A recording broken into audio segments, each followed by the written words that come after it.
Hello everyone, मैं मोनिका स्वागत करती हूँ आपका अपने YouTube channel study with Monika में। इस क्लास में हम बात करेंगे क्लास 12th हिस्ट्री के 13 चैप्टर के बारे में। इससे पहले वाली वीडियो में हम डिस्कस कर रहे थे चैप्टर का जो टाइटल है महात्मा गांधी और राष्ट्रीय आंदोलन। इससे पहले वाली वीडियो में हमने बात की कि गांधी जी द्वारा किस तरह से जो नमक आंदोलन चलाया गया था, किस तरह से उन्होंने अंग्रेज़ों द्वारा बनाए गए नमक कानून जो था उसका विरोध किया था। इसी को कंटिन्यू करेंगे अपनी इस वीडियो में हम।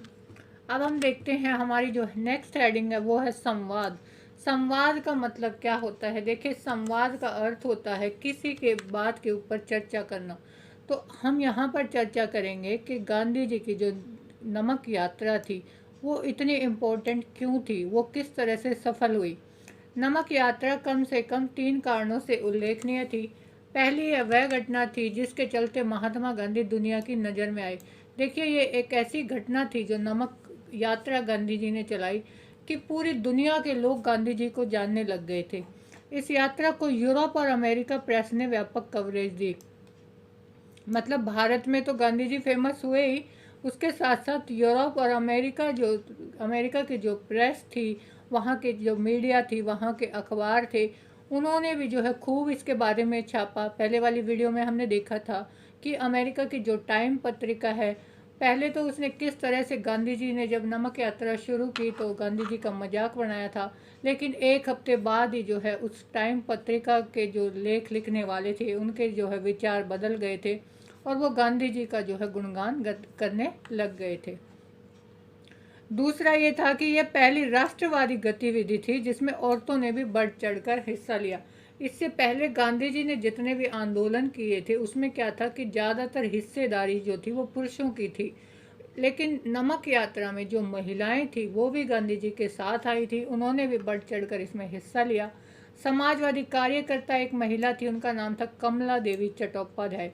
उन्होंने गांधी जी को समझाया था कि वे अपने आंदोलन को केवल पुरुषों तक ही सीमित ना रखें बल्कि महिलाओं को भी इसमें अपना जो है स्थान दें, महिलाओं को भी आगे आने के लिए प्रेरित करें। कमला देवी खुद उन असंख्य औरतों में से थी जिन्होंने नमक या शराब कानूनों का उल्लंघन करते हुए सामूहिक गिरफ्तारी दी थी। कमला देवी जो सामाजिक कार्यकर्ता थी, उन्होंने जो है गांधी जी के आंदोलनों में भाग लिया और जो है अपनी गिरफ्तारी भी दी थी। सामूहिक गिरफ्तारी का मतलब क्या होता है कि जब हम कोई काम करते हैं सरकार के विरोध में तो हम खुद जाके ही समर्पण कर देते हैं जो है सरकार को कि भाई हाँ, हमें गिरफ्तार कर लो लेकिन हम अपना कार्य करते रहेंगे, हम पीछे नहीं हटेंगे। तीसरा और संभवतः सबसे महत्वपूर्ण कारण यह था कि नमक यात्रा के कारण ही अंग्रेजों को यह एहसास हुआ था कि अब बहुत दिनों तक उनका राज यहाँ पर नहीं टिकेगा और भारतीयों को जो है उनको सत्ता में हिस्सा देना पड़ेगा।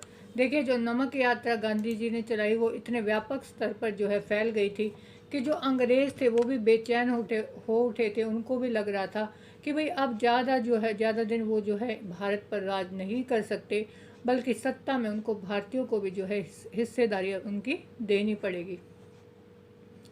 इस लक्ष्य को ध्यान में रखते हुए ब्रिटिश सरकार ने लंदन में गोलमेज सम्मेलनों का आयोजन शुरू किया। देखिए, अब जो ब्रिटिशर्स थे उनको ये लगना शुरू हो गया था कि भाई अब जो है हम लोग ज़्यादा दिन तक इनके ऊपर भारतीयों के ऊपर राज नहीं कर पाएंगे, अब जो है इनको सत्ता में हिस्सेदारी देनी पड़ेगी। तो उन्होंने कहा कि भाई हम इस तरह के सम्मेलन करते हैं, बातचीत का जो है दौर है वो शुरू करते हैं ताकि जो है बीच बचाव का रास्ता जो है निकाला जा सके। गोलमेज सम्मेलन इनको नाम इसलिए दिया गया क्योंकि इसमें जो सम्मेलन होता था, जहाँ पर सभा होती थी, बहुत सारे लोग जो है इकट्ठे होते थे, एक बड़ी सी गोल मेज होती थी जिसके चारों ओर जो है लोग बैठकर आपस में चर्चा करते थे, वाद विवाद करते थे। तो इस तरह के सम्मेलन वहाँ पर शुरू किए लंदन में। जो पहला गोलमेज सम्मेलन हुआ था नवंबर 1930 में आयोजित किया गया था। देश के प्रमुख नेता इसमें जो है भारत से शामिल हुए थे। लेकिन इसकी खास बात ये थी कि गांधी जी ने इस जो सम्मेलन था, पहला गोलमेज सम्मेलन 1930 में जो हुआ उसमें भाग नहीं लिया था। इसी कारण यह जो है बैठक अंततः निरर्थक साबित हुई थी। गांधी जी इसमें नहीं थे तो ये जो इनकी जो सम्मेलन था, इनकी जो बैठक थी, उसका जो है कोई भी मतलब रास्ता नहीं निकला था। किसी भी तरह के वो उस पर नहीं पहुँचे थे परिणाम पर भी कि क्या करना है। जनवरी 1931 में गांधी जी को जेल से रिहा किया गया। अगले ही महीने वायसराय के साथ उनकी कई बैठकें हुई। देखिए वायसराय का मतलब क्या होता है? वायसराय होता है एक ऐसा व्यक्ति, एक शाही अधिकारी जिसका किसी प्रांत पर, किसी देश के ऊपर अधिकार होता है। तो जब ब्रिटिशर्स थे तो यहाँ पर ब्रिटेन का कोई ना कोई व्यक्ति ऐसा होता था जिसका जो पूरी सत्ता पर यहाँ पर अपना नियंत्रण रखता था, उसको वायसराय कहते थे। तो उन्होंने क्या किया, गांधी जी ने अब जब जेल से रिहा हुए तो बैठकें शुरू की गई वायसराय के साथ। और बैठकों के बाद जो गांधी इरविन समझौता हुआ था 1931 में, यहाँ पर जो भारत के वायसराय थे वो कौन, भारत में वायसराय थे ब्रिटेन के, वो कौन थे? Lord Irwin. उन दोनों के बीच एक समझौता हुआ। तो उन्होंने अपने आंदोलन को वापस लेना, उसमें क्या क्या बातें जो है उन्होंने डिसाइड की वो क्या थी कि भाई आंदोलन को वापस लोगे आप, सारे कैदी जो उन्होंने पकड़े हैं, जिनको गिरफ्तार किया है नमक यात्रा करते हुए अंग्रेज़ों ने, वो उनको रिहा कर देंगे, और इलाके में नमक जो है उत्पादन की अनुमति देना शामिल था।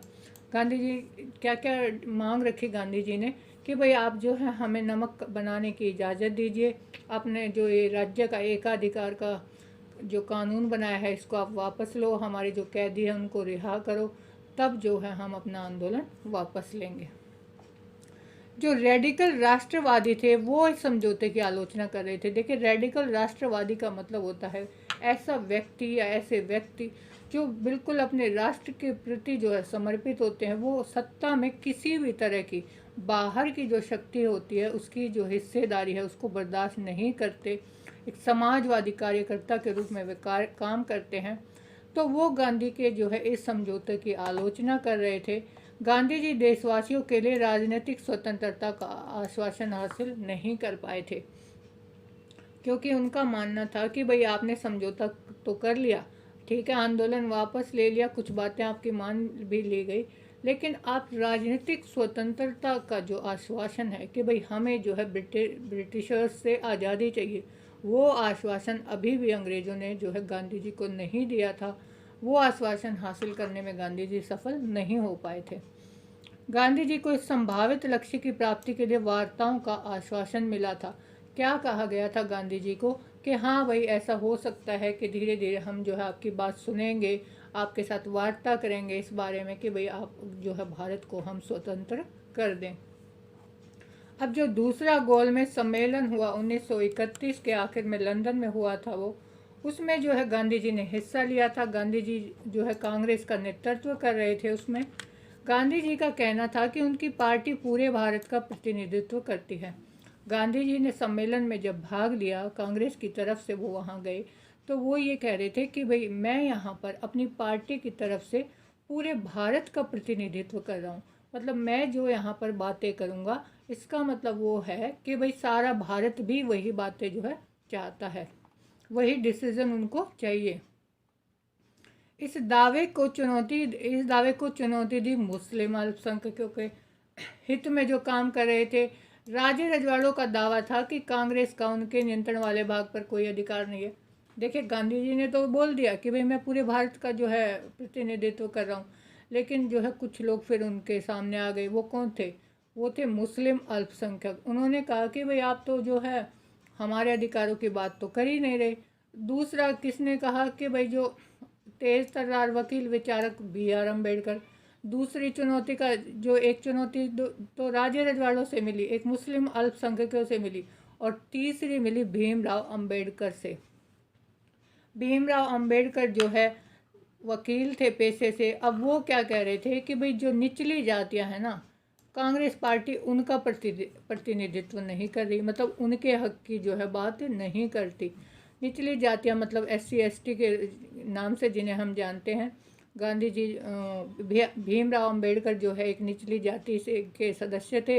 वो चाहते थे कि भाई हमारी जाति को, जो लोग समाज में उनके साथ भेदभाव होता है, कहीं उनको मंदिरों में जाने की परमिशन नहीं है, जो अमीर लोग हैं उनके घर में नहीं जाने देते, वो उनके साथ बैठते नहीं हैं, बात नहीं करते।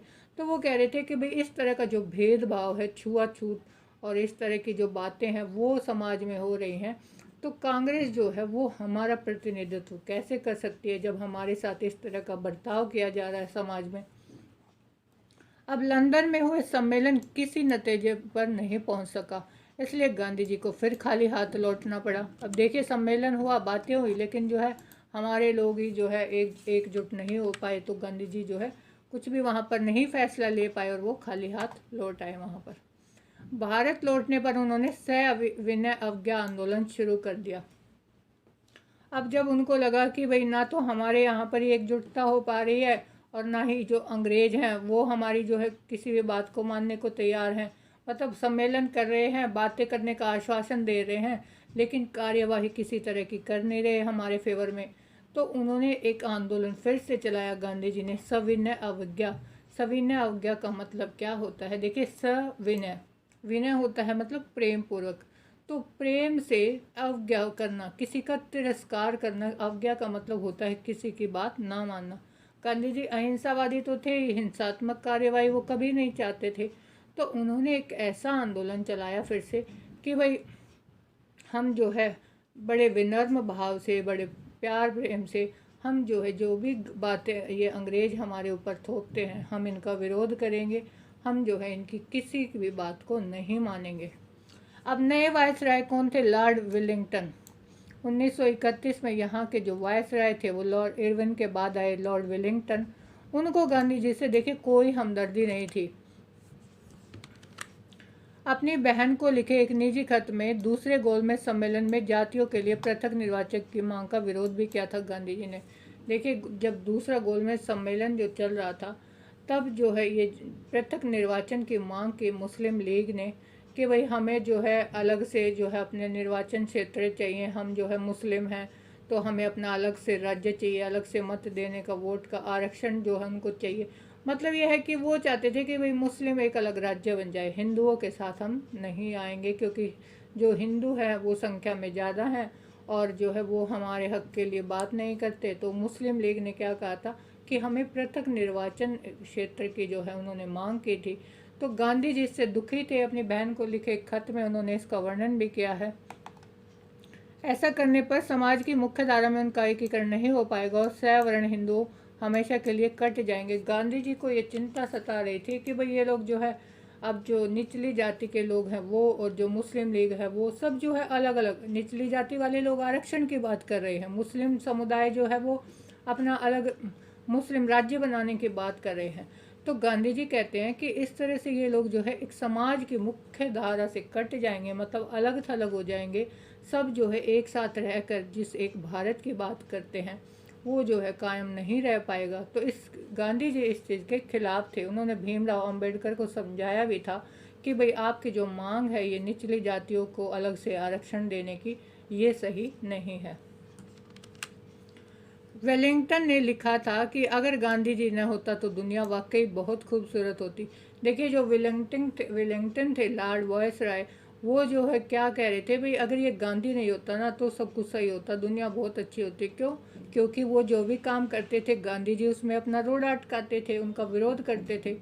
वह जो भी कदम उठाता है ईश्वर की प्रेरणा का परिणाम कहता है। अब वो क्या कह रहे हैं लॉर्ड वेलिंगटन कि भाई गांधी जी कुछ भी काम करने को चलते हैं तो ये कहते हैं कि भाई ईश्वर की जो है प्रेरणा, भगवान मुझे शक्ति दे रहा है ये सब करने के लिए। लेकिन असल में उसके पीछे गहरी राजनीतिक चाल होती है, क्योंकि गांधी जी अपना कोई भी काम करते थे तो बड़े शांत भाव से करते थे। अब वेलिंगटन इस चीज़ से परेशान है कि भाई ये इतने शांत भाव से बढ़ रहा है, आगे अपने काम कर रहा है, लेकिन इसके पीछे तो इसकी राजनीतिक चाल है, ये तो जो है हम लोगों को यहाँ से उखाड़ फेंकने के लिए सारे काम कर रहा है। देखता हूँ अमेरिकी प्रेस उसको गजब का आदमी बताती है। अब वो ये सोच सोच के परेशान है वेलिंगटन कि भाई वो मतलब उसका जो है इतना शक्तिशाली वो आदमी बन गया है गांधी जी कि भाई अमेरिकी प्रेस जो है वो भी उसके गुणगान गाए जा रही है। लेकिन सच ये है कि हम निहायत व्यवहारिक, रहस्यवादी व अंधविश्वासी जनता के बीच रह रहे हैं जो गांधी जी को भगवान मान बैठे हैं। अब वेलिंगटन कहते हैं कि ऐसा कुछ भी नहीं है, खामखाई उसका जो है गुणगान किए जा रही है प्रेस भी और बाकी सब लोग। हम कुल मिलाकर बात यह है कि भाई हम एक ऐसे जो है रहस्यवादी, अंधविश्वासी जो हमारी जनता है जो कि गांधी जी को भगवान मान बैठी है, इसके अलावा जो है और कुछ भी नहीं है, उसके पास कोई पावर नहीं है। मतलब वेलिंगटन इतने परेशान थे गांधी जी से कि बार बार जो है उनकी बातें कर रहे हैं कि भाई ये किस तरह से जो है ये व्यक्ति है हम लोगों को परेशान कर रहा है। बहरहाल 1935 में नए गवर्नमेंट ऑफ इंडिया एक्ट में सीमित प्रतिनिधित्वक शासन व्यवस्था का आश्वासन व्यक्त किया गया। देखिए 1935 में एक एक्ट आया था जिसमें क्या किया था कि 1919 में जब प्रांतों जो द्विसदनात्मक प्रणाली का जो वो द्विसदनात्मक प्रणाली लाई गई थी 1919 के एक्ट के तहत, वो 1935 में जो है समाप्त कर दी थी। और भी बहुत सारे जैसे संघीय न्यायालय की स्थापना कर दी थी। जो मताधिकार था वो सबके लिए, पहले क्या था कि भाई सीमित मताधिकार था कि ये है कि सिर्फ जो कुछ लोग हैं जो ऊंचे तबके के हैं या पढ़े लिखे हैं वही वोट कर पाते थे। लेकिन 1935 का जो एक्ट आया उसमें जो है सबको वोट देने का अधिकार दिया। तो बहुत सारे जो है कानूनी जो है नियम आ गए थे उस समय पर। तो 2 साल बाद सीमित मताधिकार के आधार पर चुनाव में कांग्रेस को ज़बरदस्त सफलता मिली। 1937 में चुनाव हुए थे जिसमें कांग्रेस को जो है बहुत सारी सीटें मिली थी। जो 11 प्रांतों में जो चुनाव हुए थे उनमें से 8 प्रांतों में कांग्रेस की सरकार आई। तो ब्रिटिश गवर्नर की देखरेख में काम करते थे। देखिए जो भी सरकार कांग्रेस की बनी, लेकिन वहाँ का भी जो गवर्नर था वो किसकी जो है, वहाँ का जो मंत्री होता था वो किसकी देखरेख में काम करता था, ब्रिटिश गवर्नर की। कांग्रेस मंत्रिमंडलों की सत्ता में आने के 2 साल बाद सितंबर 1939 में दूसरा विश्व युद्ध शुरू हो गया। अब देखिए कांग्रेस को बहुमत मिल गया था, वो सत्ता में आ गए थे, लेकिन 2 साल बाद ही क्या हुआ, द्वितीय विश्व युद्ध जो था 1939 में वो शुरू हो गया था। 1945 तक ये युद्ध चला था। महात्मा गांधी और जवाहरलाल नेहरू दोनों हिटलर के कट्टर आलोचक थे। तदनुरूप उन्होंने फैसला लिया कि अब अगर अंग्रेज युद्ध समाप्त होने के बाद भारत को स्वतंत्रता देने पर राजी हो तो कांग्रेसी उनके युद्ध में जो है सहायता दे सकते हैं। देखिए जर्मनी की तरफ से जो हिटलर जब द्वितीय विश्व युद्ध में सक्रिय थे, ब्रिटिशर्स के खिलाफ वो लड़ रहे थे, तो गांधी जी और जवाहरलाल नेहरू ने क्या सोचा कि भाई हम इनके साथ एक समझौता करते हैं ब्रिटिश सरकार के साथ कि भाई अगर आप हमें आज़ादी देने के लिए तैयार हो तो हम युद्ध में आपका साथ देने के लिए तैयार हैं। लेकिन सरकार ने उनका प्रस्ताव खारिज कर दिया, मतलब उनकी बात नहीं मानी। इसके विरोध में कांग्रेसी मंत्रिमंडलों ने क्या किया, अक्टूबर 1939 में अपने इस्तीफे दे दिए। अब युद्ध समाप्त होने के बाद स्वतंत्रता प्राप्ति के लिए शासकों पर दबाव डालने के वास्ते 1940-41 के दौरान कांग्रेस में अलग अलग सत्याग्रह कार्यक्रमों का आयोजन शुरू कर दिया। उन्होंने क्या किया, अपने पदों से इस्तीफे दिए और सरकार के ऊपर दबाव बनाना शुरू किया। जगह जगह पर अलग अलग सत्याग्रह आंदोलन चलाए। सत्याग्रह मतलब सत्य के लिए आग्रह, सच की जहाँ पर जीत होती है। और सच क्या थी कि भाई ये हमारा भारत देश हमारा है और यहाँ पर सत्ता पर अधिकार भी भारतीयों का ही होना चाहिए, ना कि ब्रिटिशर्स का। अब 1940 में मुस्लिम लीग ने उपमहाद्वीप के मुस्लिम बहुल इलाकों के लिए कुछ स्वायत्तता की मांग का प्रस्ताव पेश किया। मुस्लिम लीग क्या थी? मुस्लिम लीग एक मुस्लिम जो कुछ प्रमुख राजनीतिक व्यक्ति थे उनका एक ग्रुप था। उन्होंने क्या किया कि अब हमें जो है मुस्लिम बहुल इलाके जहाँ पर मुस्लिम संख्या ज़्यादा है उनके लिए स्वायत्तता मतलब एक अलग राज्य की मांग उन्होंने पेश की। यह राजनीतिक दृश्य काफ़ी जटिल हो गया था। अब जो है मुश्किलें और बढ़ गई। एक तरफ तो जो है हम भारतीयों से, हम ब्रिटिशर्स से लड़ रहे हैं, और दूसरा जो है अब मुसलमान सामने आ गए, वो अलग राज्य की मांग कर रहे हैं। अब जो ये संघर्ष था वो जो है भारतीय बनाम ब्रिटिशर्स नहीं रह गया था, बल्कि कांग्रेस, मुस्लिम लीग और ब्रिटिश शासन तीन दूरियों के बीच का संघर्ष था। पहले तो क्या था कि ब्रिटिशर्स और भारतीय के नाम से जाना जा रहा था ये संघर्ष कि भाई ये दोनों, इन दोनों के बीच में टकराव है। अब एक तीसरी पार्टी और आ गई, मुस्लिम लीग। इस समय ब्रिटेन में एक सर्वदलीय सरकार सत्ता में थी, जिसका कौन सी सत्ता आ गई वहाँ पर, लेबर पार्टी की सरकार आ गई ब्रिटेन में। लेकिन देखिए जो सरकार थी, जो लेबर पार्टी की ब्रिटेन में, उनको जो है हमदर्दी थी भारतीयों के साथ। लेकिन वहाँ का फिर भी जो मुखिया था ना, विंस्टन चर्चिल, वो कट्टर साम्राज्यवादी था। कट्टर साम्राज्यवादी का मतलब क्या है कि अपने साम्राज्य के लिए, अपने राज्य के लिए जो के हक को जो प्रथम स्थान पर जो व्यक्ति रखता है, तो विंस्टन चर्चिल किसके अधिकार की बात करेंगे? ब्रिटेन की। उनका कहना था कि उन्हें सर्वोच्च मंत्री नियुक्त इसलिए किया गया है कि वो ब्रिटिश राज्य के टुकड़े कर दे। मतलब ये था कि जो लेबर पार्टी के सदस्य थे वो तो ये चाहते थे कि भाई ठीक है, भारतीयों को स्वतंत्रता दे दी जाए, वो उनका देश है, लेकिन जो हेड है वो क्या कह रहा है कि भाई मुझे ऐसे ही थोड़ी ना मंत्री बनाया गया है कि मैं अपने जो है ब्रिटिश साम्राज्य के अधीन कौन आता था? भारत। तो क्या मैं उसके टुकड़े कर दूं, उसको जो है अलग कर दूं? तो 1942 के वसंत में गांधी और कांग्रेस के साथ एक समझौते का रास्ता निकालने के लिए एक मंत्री को भारत भेजा। अब क्या हुआ, 1942 में ब्रिटेन से एक व्यक्ति आया कि भाई किसी तरह से जो है समझा बुझा कर बात की जाए, बीच का कोई रास्ता निकाला जाए। वार्ता में कांग्रेस ने इस बात पर जोर दिया कि अगर धुरी शक्तियां कौन थी? धुरी शक्तियां थी जर्मनी, जापान और इटली द्वितीय विश्व युद्ध में, वो तीनों एक साथ थी।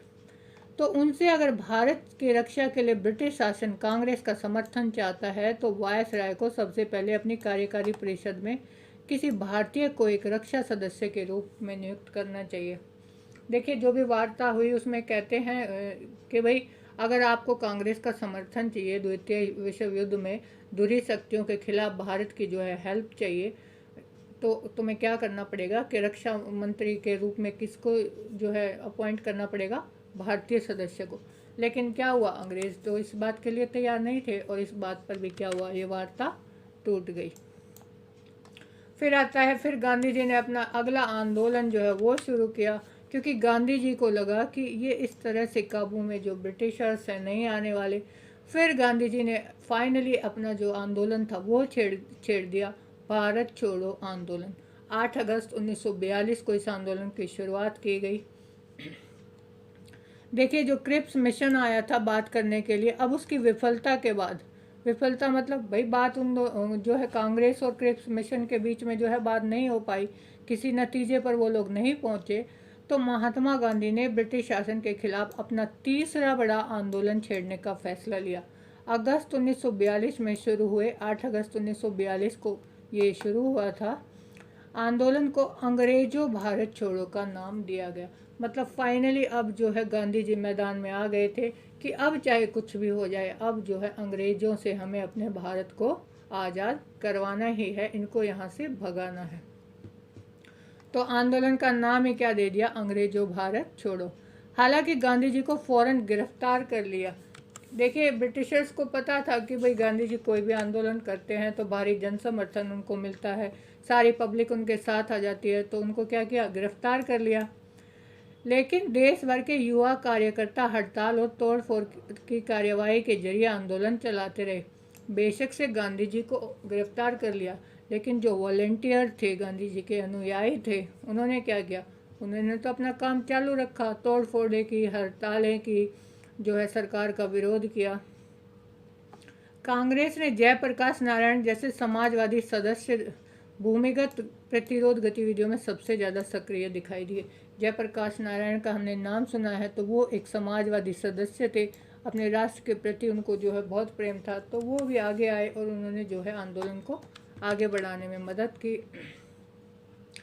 पश्चिम में सतारा और पूर्व में मेदिनीपुर। देखिए, पश्चिम में सतारा का मतलब क्या है, सतारा कहाँ है, महाराष्ट्र में, और मेदिनीपुर कहाँ है, पश्चिम बंगाल में। तो एकदम ये पूर्व में पड़ता है, ये पश्चिम में। जैसे कई जिलों में स्वतंत्र सरकार की स्थापना भी कर दी गई। अंग्रेजों ने आंदोलन के प्रति काफ़ी सख्त रवैया अपनाया। अब क्या हुआ, जगह जगह पर लोग जो है विरोध करने लगे, अपने अपने राज्यों में जो है सरकार बनाने लगे, वो कहने लगे भाई हम तो अब स्वतंत्र हैं। तो अंग्रेज जो थे वो भी काफ़ी सख्त हो गए।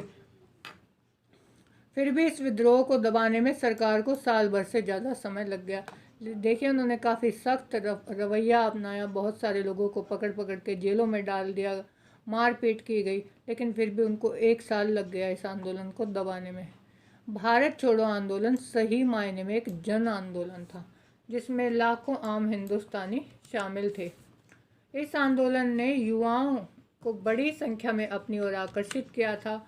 उन्होंने युवाओं ने क्या किया कि अपने कॉलेजेस छोड़ दिए, जेल का रास्ता अपनाया कि भाई जेल भरो आंदोलन चला दिए कि आओ तुम हमें क्या गिरफ्तार करोगे, हम खुद आ जाते हैं जेल भरने के लिए तुम लोगों की।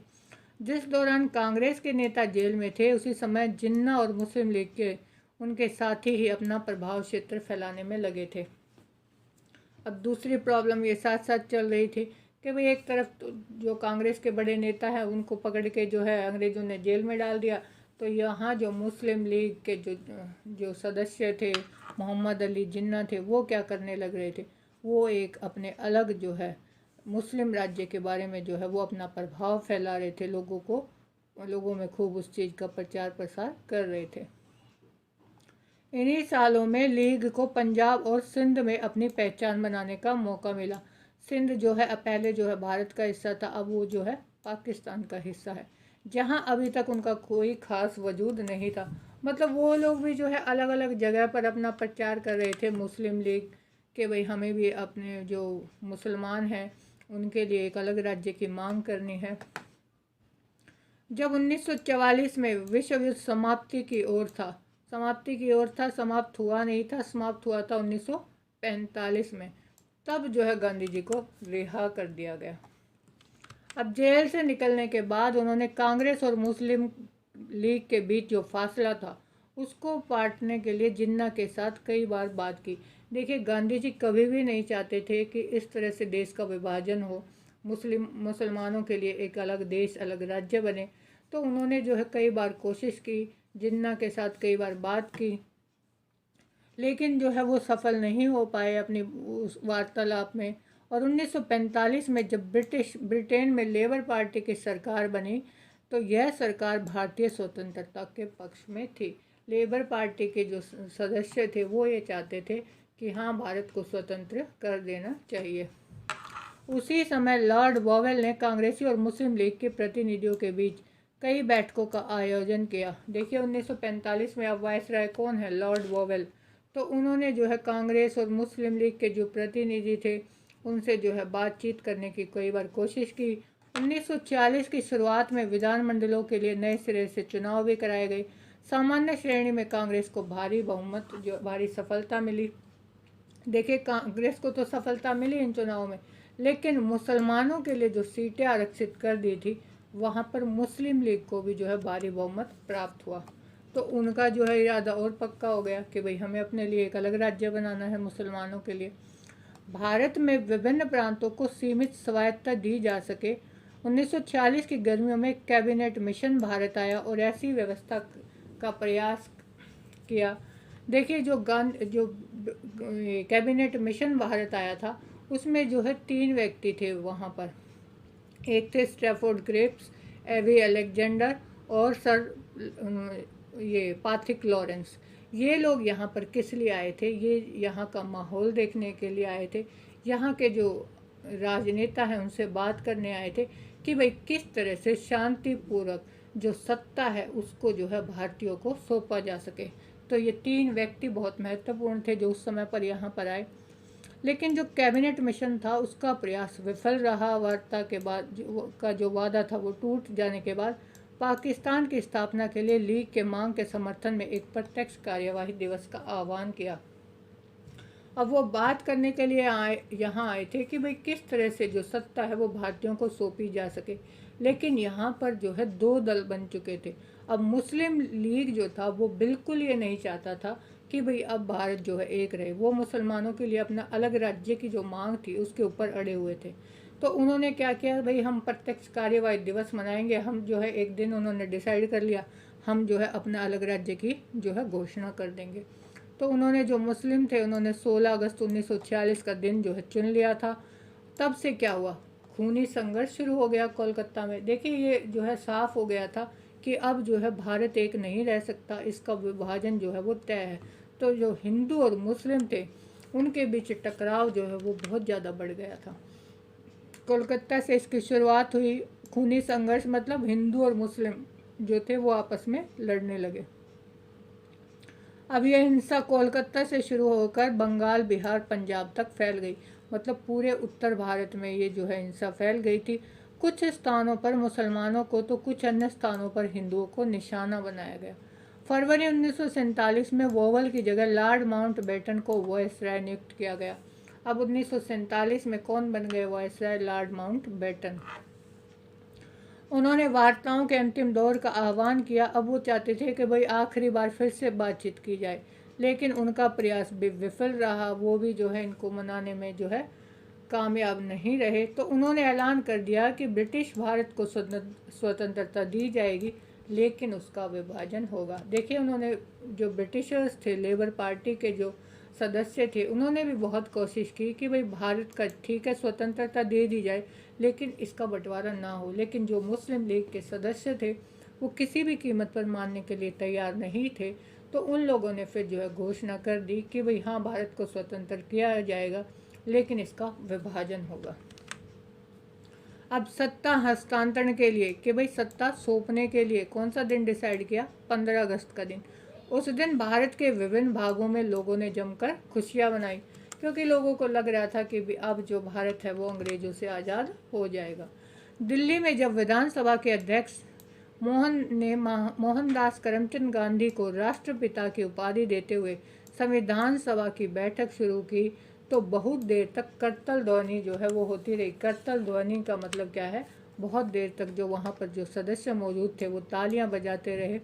बाहर भीड़ महात्मा गांधी की जय के नारे लगा रही थी, लेकिन जो बाहर भीड़ इकट्ठा थी संविधान सभा के, जो वहाँ पर लोग जो है गांधी जी की जय के नारे लगा रहे थे, क्योंकि सब जानते थे कि भारत को स्वतंत्रता दिलाने में गांधी जी ने कितना जो है अहम भूमिका अपनी निभाई है।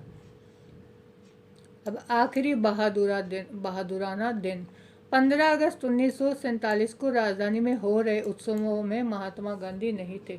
देखिए, आज़ादी का दिन आया, दिल्ली में जो है खूब लोग जो है खुशियाँ मना रहे हैं, लेकिन गांधी जी वहाँ पर मौजूद नहीं हैं। वो उस समय कहाँ थे? वो कोलकाता थे। पहले जब ये डिसाइड हो गया था, कुछ दिन पहले ही वो जो है 15 दिन या पता नहीं कितने दिन पहले गांधी जी जो है वहाँ से चले गए थे। पहले जम्मू कश्मीर गए वो, और वहाँ से वो कोलकाता गए। उन्होंने वहाँ पर वहाँ भी उन्होंने किसी कार्यक्रम में इस दिन हिस्सा नहीं लिया, और न ही जो है झंडा फहराया, क्योंकि गांधी जी दुखी थे इस चीज़ से कि भाई ठीक है हमें स्वतंत्रता मिल गई है, लेकिन जो सपना उन्होंने देखा था भारत का वो साकार नहीं हुआ था। भारत के जो है टुकड़े हो गए थे, विभाजन हो गया था। अब गांधी जी उस दिन 24 घंटे के उपवास पर थे। उपवास मतलब व्रत कर रहे थे। उन्होंने इतने दिन तक स्वतंत्रता के लिए जो संघर्ष किया था वो अकल्पनीय कीमत पर उन्हें मिली थी। उनका जो राष्ट्र जो था वो विभाजित था। अकल्पनीय मतलब गांधी जी ने कभी कल्पना भी नहीं की थी कि भाई इस तरह से हमें स्वतंत्रता मिलेगी, जो भारत है उसके दो टुकड़े हो जाएंगे। हिंदू मुसलमान एक दूसरे की गर्दन पर सवार थे। देखिए, बात यहीं पर ख़त्म नहीं हुई कि भाई ठीक है टुकड़े हो गए, दो देश अलग अलग बन गए, लेकिन जो हिंदू और मुस्लिम थे वो जो है एक दूसरे से घृणा उस टाइम पर बहुत कर रहे थे। उनके जीवनी लेखक डीजी तेंदुलकर ने लिखा है कि सितंबर अक्टूबर के दौरान गांधी जी पीड़ितों को सांत्वना देते हुए अस्पतालों और शरणार्थी शिविरों के चक्कर लगा रहे थे। जब भारत के जब दो टुकड़े हुए, भारत पाकिस्तान अलग अलग देश बने, तो जो मुस्लिम समुदाय था वो पाकिस्तान की तरफ गया। जो उस एरिया में जो हिंदू रह रहे थे वो भारत की तरफ आ रहे थे। तो बहुत ज़्यादा जो है दंगे हुए थे, मारकाट हुई थी, बहुत सारे लोग वहाँ मारे गए थे, कुछ बहुत जो है घायल हुए थे। तो उनके डीजी तेंदुलकर ने जो गांधी जी की जीवनी लिखी है उनमें उन्होंने ये मेंशन किया है कि भाई सितंबर अक्टूबर का जो महीना था, अगस्त में स्वतंत्रता मिली है। अगले जो 2 महीने थे कि भाई गांधी जी इधर से उधर जो है घूम रहे थे। जो पीड़ित थे, जो दंगों में जिनको इतना भारी नुकसान हुआ था, उनको सांत्वना दे रहे थे। अस्पतालों में उनसे मिलने जा रहे थे। शिविर जो थे, शरणार्थी शिविर, उनमें उनसे बात करने के लिए गांधी जी जा रहे थे। उन्होंने सिखों, हिंदू, मुसलमानों से आह्वान किया कि वे अतीत को भुलाकर अपनी पीड़ा पर ध्यान देने के बजाय एक दूसरे के प्रति भाईचारे का हाथ बढ़ाने और शांति से रहने का संकल्प लें। अब गांधी जी लोगों से मिल रहे थे, उनको समझा रहे थे कि भाई ठीक है, जो होना था वो हो गया, लेकिन अब जो है आप ये हिंदू मुस्लिम की जो बात है इसको छोड़िए, सब लोग मिलकर प्यार प्रेम से जो है आपस में रहिए। गांधी और नेहरू के आदेशों के अधिकारों पर कांग्रेस ने अल्पसंख्यकों के अधिकारों पर एक प्रस्ताव पारित कर दिया। कांग्रेस ने 2 राष्ट्र सिद्धांत को कभी स्वीकार नहीं किया था। देखिए, जो अल्पसंख्यक थे उनको भी आरक्षण दे दिया गया था। कांग्रेस भी कभी नहीं चाहती थी कि वे राष्ट्र जो है वो 2 टुकड़ों में विभाजित हो। जब उसे अपनी इच्छा के विरुद्ध बंटवारे पर मंजूरी देनी पड़ी तो उनका दृढ़ विश्वास था कि बहुत सारे धर्म और बहुत सारी नस्लों का जो भारत हमारा देश है उसे ऐसे ही बनाए रखना चाहिए। पाकिस्तान में हालात जो भी हों, भारत एक लोकतांत्रिक धर्मनिरपेक्ष राष्ट्र होगा।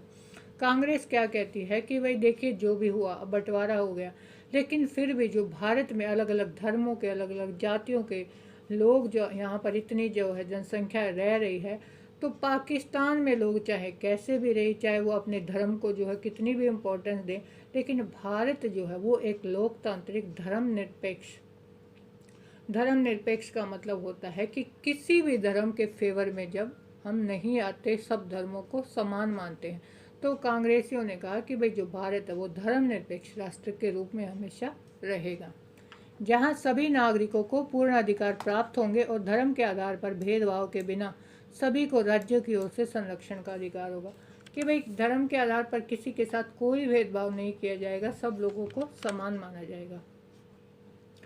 कांग्रेस ने आश्वासन दिया कि नागरिक अधिकारों के किसी भी अतिक्रमण के वो विरोध करेंगे। बहुत सारे विद्वानों ने स्वतंत्रता के बाद के महीनों में गांधी जी के जीवन का श्रेष्ठ क्षण कहा है। अब जो कुछ जो लोग थे वो क्या कह रहे थे कि भाई देखिए, भारत, गांधी जी चाहते थे कि भाई भारत अंग्रेजों से आज़ाद हो जाए, और ऐसा हो गया तो गांधी जी के लिए तो ये बहुत अच्छा टाइम है। बंगाल में शांति स्थापना के लिए अभियान चलाने के बाद गांधी जी दिल्ली आ गए। देखिए, जब भारत 15 अगस्त को आज़ाद हुआ तो गांधी जी कहाँ थे? कलकत्ता में थे, बंगाल में थे। वहाँ शांति अभियान उन्होंने चलाया, लोगों को समझाने की कोशिश की कि भाई हिंदू मुस्लिम के जो आप ये जो है दंगे कर रहे हो उनको बंद करो। शांति का प्रस्ताव गांधी जी ने रखा और वो फिर से दिल्ली आ गए थे। वे दंगाग्रस्त पंजाब के ज़िलों में जाना चाहते थे। सबसे ज़्यादा दंगे कहाँ हुए थे? पंजाब में, क्योंकि पंजाब जो है वो बॉर्डर पे है, उसके उधर पाकिस्तान है और इधर जो है भारत है। तो वहाँ पर सबसे ज़्यादा जो है दंगे हुए थे, लेकिन राजधानी में शरणार्थियों के कारण उनकी सभा अस्त व्यस्त होने लगी थी। गांधी जी चाहते थे कि भाई वो पंजाब जाए, लेकिन वो दिल्ली में इस तरह से फंसे हुए थे, वो नहीं जा पाए वहाँ पर। बहुत सारे शरणार्थियों को उनकी सभाओं में कुरान की आयतों को पढ़ने की प्रथा पर आपत्ति थी। अब जो है यहाँ भी जो है मुसलमान भी थे, हिंदू भी थे दिल्ली में भी। तो क्या होता था, सभा होती थी, जो मुस्लिम थे वो जो है कुरान और अपने धर्म की जो पुस्तकें हैं वो पढ़ना चाहते थे, तो यहाँ भी जो हिंदू थे वो उनका विरोध कर रहे थे। तो आपस में वे लोग लड़ते रहते थे अभी भी। अब कई लोग इस बात पर नारे लगाते थे कि गांधी जी उन हिंदुओं और सिखों की पीड़ा के बारे में बात क्यों नहीं करते जो अभी भी पाकिस्तान में फंसे हुए हैं। अब कुछ जो है हिंदू है वो ये कहते हैं कि भाई जो हिंदू हैं, सिख हैं कुछ, वो पाकिस्तान में अभी भी फंसे हुए हैं, तो गांधी जी उनके बारे में अब बात क्यों नहीं कर रहे। डीजी तेंदुलकर के शब्दों में, गांधी जी पाकिस्तान में भी अल्पसंख्यक समुदाय के बारे में समान रूप से उन्हें राहत प्रदान करने के लिए वहाँ जाना चाहते थे, लेकिन वे वहाँ किस मुंह से जा सकते थे जबकि दिल्ली में ही मुसलमानों को पूरी सुरक्षा का आश्वासन नहीं दे पा रहे थे। अब गांधी जी चाह रहे थे कि भाई वो पाकिस्तान भी जाए, वहाँ के लोगों को भी समझाए, लेकिन यहाँ दिक्कत क्या थी कि भाई यहाँ अभी भी जो हिंदू और मुसलमान का भेद था वो जो है अपने चरम पर था। यहाँ जो है यहाँ के जो हिंदू थे वो मुसलमानों का विरोध कर रहे थे। तो गांधी जी कहते हैं कि भाई मैं तो यहाँ जो मुसलमान हैं उनको ही जो है ये आश्वासन नहीं दे पा रहा हूँ कि आप यहाँ सुरक्षित हो, तो मैं पाकिस्तान किस मुँह से जाऊँ। 20 जनवरी को गांधी जी पर हमला हुआ, लेकिन वो अपना फिर भी वो जो है अपना काम करते रहे। 26 तारीख को उन्होंने अपनी प्रार्थना सभा में इस बात का जिक्र किया कि बीते सालों में इस दिन 26 जनवरी को किस दिवस के रूप में मनाया जाएगा। अब स्वतंत्रता मिली है, देखिए पहले 1 साल पहले ही जो है ये डिसाइड कर लिया था कि 26 जनवरी का दिन है वो किस दिन के रूप में, जो गणतंत्र दिवस के रूप में उन्होंने मनाने की जो है बात की थी। अब स्वतंत्रता मिली है, लेकिन उसके शुरुआती महीनों के गहरे तौर पर मोहभंग वाले साबित हुए। लेकिन जो शुरुआत थी वो क्या थी कि मोहभंग, क्योंकि इधर उधर कितना विद्रोह चल रहा था, हिंदू मुसलमानों के दंगे चल रहे थे, फिर भी उनको विश्वास था कि जो बुरी घड़ी है वो बीत चुकी है। भारत के लोग अभी सभी वर्गों और धर्मों की समानता के लिए काम करेंगे और अल्पसंख्यक समुदाय पर बहु समुदाय का वर्चस्व स्थापित नहीं होगा। मतलब जो संख्या में कम है जिस भी धर्म के लोग, चाहे वे किसी भी धर्म के हों, चाहे वो मुसलमान हो या सिख हो या ईसाई हों, तो जो बहुल संप्रदाय है, मतलब जनसंख्या में जो ज़्यादा है हिंदू, वे उनके ऊपर अपने जो है किसी भी तरह का वर्चस्व, भाई अपनी कोई भी बात उनके ऊपर नहीं थोपेंगे। गांधी जी स्वतंत्र और अखंड भारत के लिए जीवन भर उन्होंने युद्ध लड़ा, फिर भी देश विभाजित हो गया था। तो उनकी ये इच्छा थी कि दोनों देश एक दूसरे के साथ सम्मान और दोस्ती के संबंध बनाए रखें। बहुत सारे भारतीयों को उनका यह सहज आचरण पसंद नहीं था। देखिए, गांधी जी ने ये सोचा कि भाई ठीक है, कोई बात नहीं, विभाजन हो गया है, हमारे जो है हम इस चीज़ में कामयाब नहीं हुए कि भाई दोनों जो हिंदू मुस्लिम हैं वो एक रहें, भारत एक रहे। लेकिन फिर भी गांधी जी चाहते थे कि कोई बात नहीं, विभाजन हो गया, लेकिन अब दोनों देशों को जो है प्रेम पूर्वक एक दूसरे के साथ मिलकर जो है रहना चाहिए। लेकिन कुछ लोग थे, उनको गांधी जी की ये बातें पसंद नहीं आ रही थी। तो 30 जनवरी की शाम को गांधी जी की दैनिक प्रार्थना सभा में एक युवक ने उनकी गोली मारकर हत्या कर दी। कौन था वो व्यक्ति? नथुराम गोडसे। 30 जनवरी 1948 को गांधी जी का स्वर्गवास उस समय हो गया। उनके हत्यारे ने कुछ समय बाद ही आत्मसमर्पण कर दिया। देखिए, गोली भी मार दी और आत्मसमर्पण कर दिया, जाके जो है पुलिस को बोल दिया कि भाई हाँ, मैंने गांधी जी को मारा है। नथुराम गोडसे नाम का वो एक ब्राह्मण था, एक हिंदुत्ववादी अखबार का वो संपादक था। गांधी जी के वो मुसलमानों की खुशामदी कहकर उनका निंदा करता था। वो क्या कहता था नथुराम गोडसे कि ये किन के हक में बात करते हैं? मुसलमानों के हक में। अब गांधी जी की मृत्यु पर जो है पूरे भारत में जो है शोक की लहर दौड़ पड़ी। सब लोग जो है दुखी हुए ये खबर सुनकर। तो भारत भर में राजनीतिक फलक पर उनको भावभीनी श्रद्धांजलि दी गई। जॉर्ज ऑरवेल, अल्बर्ट आइंस्टाइन जैसे विख्यात गैर भारतीयों ने भी उनकी मृत्यु पर हृदयस्पर्शी शब्दों में शोक संदेश भेजे। मतलब ना सिर्फ भारत के लोग, बल्कि भारत जो गैर भारतीय थे, जो भारत के नहीं थे, वो लोग भी गांधी जी की मौत की खबर सुनकर दुखी थे। उन्होंने भी जो है उनको श्रद्धांजलि दी। एक जमाने में उनकी कद काठी और कथित रूप से उनके विचारों के लिए गांधी जी का उपहास करने वाली जो टाइम पत्रिका थी, उन्होंने भी जो है गांधी जी के बलिदान की तुलना किसने की? अब्राहम लिंकन के साथ। पत्रिका ने कहा कि एक धर्मांध अमेरिकी ने लिंकन को मार दिया था क्योंकि उन्हें नस्ल या रंग से परे एक मानव मात्र की समानता में विश्वास था। देखिए, जो अब्राहम लिंकन थे वो क्या सोचते थे? वो जो है अमेरिका के राष्ट्रपति बने थे, तो वो ये चाहते थे कि भी किसी तरह वहाँ पर भी जो है गोरे और काले का जो भेद था, तो उनके खिलाफ जो अब्राहम लिंकन थे उन्होंने वो लड़े थे इस चीज़ के खिलाफ। तब एक अमेरिकी व्यक्ति ने, जो श्वेत था, उसने जो है अब्राहम लिंकन की हत्या की थी। तो इसी तरह अब दूसरी तरफ एक धर्मांध हिंदू, धर्मांध का मतलब होता है अपने धर्म के लिए बिल्कुल अंधा हो जाना, कि भाई उसके लिए जो भी है वो उसका धर्म है, बाकी धर्मों को वो कोई इम्पोर्टेंस नहीं देते। तो ऐसा ही एक हिंदू था जिसने गांधी जी की जीवन लीला समाप्त कर दी। गांधी जी ऐसे कठिन क्षणों में भी दोस्ती और भाईचारे के में जो है विश्वास रखते थे। अब हम समझेंगे गांधी जी को, कि गांधी जी के बारे में कहाँ कहाँ से कैसे पता लगा। कि हमारे पास बहुत सारे स्रोत उपलब्ध है। स्रोत का मतलब होता है कि कोई सोर्स जहाँ से हमें किसी के बारे में भी कोई जानकारी मिलती है। तो जिनके जरिए हम गांधी जी के राजनीतिक सफ़र और राष्ट्रीय आंदोलन के इतिहास को सूत्रबद्ध कर सकते हैं। सार्वजनिक और निजी लेखन, मतलब गांधी जी ने भी कुछ बातें लिखी, कुछ पत्र लिखे, वो हमें जो है मिले। कुछ जो है सार्वजनिक, मतलब और लोगों ने जो है पत्र लिखे, अखबारों में जो छपा, उन सारी बातों से हमें गांधी जी के बारे में पता चलता है। इस दिशा में महात्मा गांधी और उनके सहयोगी व प्रतिद्वंदी दोनों तरह के समकालीन लेखक और भाषण एक महत्वपूर्ण स्रोत हैं। देखिए, ना सिर्फ सहयोगी बल्कि प्रतिद्वंदी, उनके विरोधी उनके बारे में क्या सोचते हैं, ये बातें भी अपनी एक इम्पोर्टेंस रखती हैं अगर हम किसी व्यक्ति के बारे में जानना चाहते हैं। तो हमें इस बात का ख्याल रखना चाहिए कि किस चीज़ को जनता के लिए लिखा गया था और किस चीज़ को अन्य उद्देश्य के लिए लिखा गया था। उदाहरण के लिए, भाषण में हम किसी व्यक्ति के सार्वजनिक विचारों को सुनने का मौका मिलता है। देखिए, अगर हम किसी व्यक्ति को भाषण देते हुए सुनते हैं तो उसके सार्वजनिक विचार हमें पता चलता है कि भाई ये औरों के बारे में क्या सोचता है। जबकि उसके व्यक्तिगत पत्र, लेकिन अगर वो पर्सनली किसी को लेटर लिखता है, पत्र लिखता है, तो क्या पता लगता है कि भाई वो उसके निजी विचार क्या है, वो जो है अंदरूनी वो क्या सोच रहा है। अब इन पत्रों में हम लिखने वाले को अपना गुस्सा, संतोष, बेचैनी और हताशा व्यक्त करते हुए देख सकते हैं। देखिए, कोई किसी को पत्र लिखता है तो किस लिए लिखता है भाई? या तो किसी के प्रति उसको गुस्सा आ रहा है, वो अपनी भड़ास निकालने के लिए लिख रहा है, जैसे बहुत सारे लोग गांधी जी को लिखते थे। कुछ लोग ऐसे थे जो उनसे बहुत प्यार करते थे, अपना जो है धन्यवाद करते थे गांधी जी को कि भाई जिस तरह से वो भारत की आज़ादी के लिए लड़ रहे हैं, तो वो अपना संतोष व्यक्त करते थे। कुछ लोग बेचैनी व्यक्त करते थे, वो परेशान थे कि भाई पता नहीं भारत को आज़ादी मिलेगी या नहीं मिलेगी। तो इस तरह से अलग अलग विचार जो हैं वो हमें उनके लेटर, जो पत्र होते हैं, उनसे पता चलता है।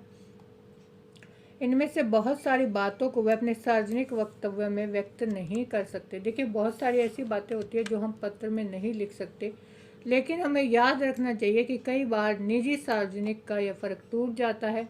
बहुत सारे पत्र व्यक्तियों को लिखे जाते हैं, इसलिए वे व्यक्तिगत पत्र होते हैं, लेकिन कुछ हद तक वो जनता के लिए भी होते हैं। देखिए, लिखे बेशक व्यक्तिगत हैं, लेकिन कई बार जो है उनमें ऐसे संदेश भी छुपे होते हैं जो जनता के सामने लाने की कोशिश की जाती है। उन पत्रों की भाषा से यह एहसास से भी तय होता है कि संभव है एक दिन उन्हें प्रकाशित कर दिया जाएगा। देखिए, जो भी नेता, राजनेता होते हैं, वो अगर पत्र लिखते हैं किसी को, तो उनको कहीं ना कहीं ये होता है कि भाई मैं जो पत्र लिख रहा हूँ उसको हो सकता है कभी ना कभी जो है मीडिया में जो है वो सामने आ जाए, उसको अखबारों में छाप दिया जाए। तो किसी पत्र के प्रकाशित हो जाने की आशंका से के कारण लोग निजी पत्रों में भी अपना मत स्वतंत्रता पूर्वक व्यक्त नहीं कर पाते। मतलब वो जो है खुलकर अपनी बात नहीं कह पाते, क्योंकि उनको लगता है कि कभी न कभी जो ये पत्र हैं ये पब्लिक के सामने आ जाएंगे। महात्मा गांधी हरिजन नामक अपने अखबार में उन पत्रों को प्रकाशित करते थे जो लोगों से उन्हें मिलते थे। गांधी जी ने एक पत्रिका निकाली थी, हरिजन जिसका नाम था। तो उसमें गांधी जी लोगों द्वारा मिले हुए अपने जो पत्र थे उनको प्रकाशित करते थे। नेहरू ने राष्ट्रीय आंदोलन के दौरान उन्हें लिखे गए पत्रों का एक एक्शन प्लान तैयार किया था, उसे अ बंच ऑफ ओल्ड लेटर्स के नाम से प्रकाशित किया था। अब गांधी और जो नेहरू थे उनके बीच भी जो बातें होती थी पत्रों के माध्यम से, तो नेहरू जी ने भी उनका जो है प्रकाशन किया था, उसको नाम दिया था a bunch of old letters. छवि गढ़ना। छवि गढ़ने का मतलब होता है कि किसी व्यक्ति की हमारे सामने क्या छवि है, हम उसके बारे में क्या सोचते हैं। आत्मकथाएं भी हमें उस अतीत का ब्यौरा देते हैं जो मानवीय ज़रूरतों के हिसाब से काफ़ी समृद्ध होती हैं। परंतु यहाँ भी इस बात का ध्यान रखना चाहिए कि हम आत्मकथाओं को किस तरह पढ़ते हैं और उनकी कैसे व्याख्या करते हैं। देखिए, आत्मकथा होती है किसी भी व्यक्ति के द्वारा स्वयं अपने बारे में लिखी गई जो बातें होती हैं वो। तो हमारे अगर हमें किसी की आत्मकथा मिलती है तो फिर भी हम ये देखते हैं कि हम उस जो उनके द्वारा जो लिखी गई बातें हैं वो जो है लिखने वाले ने कैसे लिखी और हम उनका मतलब क्या निकाल रहे हैं। हमें याद रखना चाहिए कि आत्मकथाएं प्राय स्मृति के आधार पर लिखी जाती हैं। देखिए, स्मृति का मतलब होता है याद। जब हम अपने बारे में कुछ लिखना शुरू करते हैं तो हम अपनी याद ही तो करते हैं पीछे कि भाई हमारे जीवन में क्या क्या हुआ, तो अपनी यादों के आधार पर ही हम लिखते हैं। तो उनसे हमें पता चलता है कि लिखने वाले को क्या याद रहा। कई बार हो जाता है कि भाई बहुत इम्पोर्टेंट बात हमें याद ना रहे और वो जो है हमने लिखी ही ना हो। वह क्या याद रखना चाहता था और औरों की नज़र में अपनी ज़िंदगी को किस तरह दर्शाना चाहता था। अब ये भी हो सकता है कि हम अब जो है जब अपने बारे में लिखना शुरू करें तो बहुत सारी ऐसी बातें हम लिखे ही ना जो हम नहीं चाहते कि वो पब्लिक के सामने आए। अब पुलिस की नज़र में देखिए, पुलिस क्या सोचती है किसी के बारे में। औपनिवेशिक शासक ऐसे तत्वों पर हमेशा कड़ी नज़र रखते थे जिन्हें वे अपने विरुद्ध मानते थे। इस लिहाज से सरकारी रिकॉर्ड भी हमारे अध्ययन के लिए महत्वपूर्ण है। उस समय पुलिस कर्मियों तथा अन्य अधिकारियों द्वारा लिखे गए पत्र और रिपोर्ट गोपनीय होते थे, लेकिन अब ये दस्तावेज अभिलेखागारों में उपलब्ध हैं जिन्हें कोई भी देख सकता है। देखिए, बात कर रहे हैं गांधी जी की कि अगर हम जब औपनिवेशिक शासन था तो उस समय पर भी जो है गांधी जी के बारे में जो पुलिस थी वो क्या सोचती थी, उसका उनका जो है क्या रवैया था। अपने जो रिकॉर्ड हैं सरकारी रिकॉर्ड, उनमें वो गांधी जी की क्या छवि दिखाती थी, उनके बारे में कैसा लिखती थी। उस समय तो वो गोपनीय होते थे, लेकिन बाद में जो है पब्लिक के सामने आ गए और अब जो है इनको कोई भी देख सकता है। कुछ बातें हमें अखबारों से भी पता लगती है। अखबारों से पता लगती है, जैसे टाइम पत्रिका की अगर हम बात करें तो गांधी जी का उन्होंने किस तरह से गुणगान किया था। अंग्रेजों तथा विभिन्न भारतीय भाषाओं में छपने वाले समकालीन अखबार भी महत्वपूर्ण स्रोत हैं। महात्मा गांधी की गतिविधियों पर वो नज़र रखते थे और उनके बारे में छापते थे। ये अखबार इस बात का संकेत देते हैं कि आम भारतीय उनके बारे में क्या सोचते हैं, लेकिन अखबारी ब्यौरों को पूर्वाग्रह से मुक्त नहीं माना जाना चाहिए। देखिए, अखबारों में जो भी छपता है वो भी पूर्णतः सत्य नहीं होता। क्यों? क्योंकि उसको भी लिखने वाला कोई ना कोई तो है। अब वो लिखने वाला जिस व्यक्ति के बारे में लिख रहा है, उसके बारे में उसकी क्या राय है, वो उसके बारे में क्या सोचता है, ये बात भी अपनी इम्पोर्टेंस रखती है। यह अखबार प्रकाशित करने वाले ऐसे लोग थे जिनके अपनी राजनीतिक सोच थी और अपना विश्व दृष्टिकोण था। उनके विचार से यह तय होता था कि क्या प्रकाशित किया जाएगा और घटनाओं की रिपोर्टिंग किस तरह से की जाएगी। अब जो अखबार में लेख लिखने वाला है वही तो डिसाइड करेगा कि भाई किस घटना को किस तरह से पब्लिक के सामने हमें लेके आना है। वो छोटी सी छोटी बात को भी इस तरह से लिख देते थे कि भाई पब्लिक जो है भड़क जाए। इसलिए लंदन से निकलने वाले अखबार के विवरण भारतीय राष्ट्रवादी अखबार में छपने वाली रिपोर्ट जैसे नहीं हो सकते।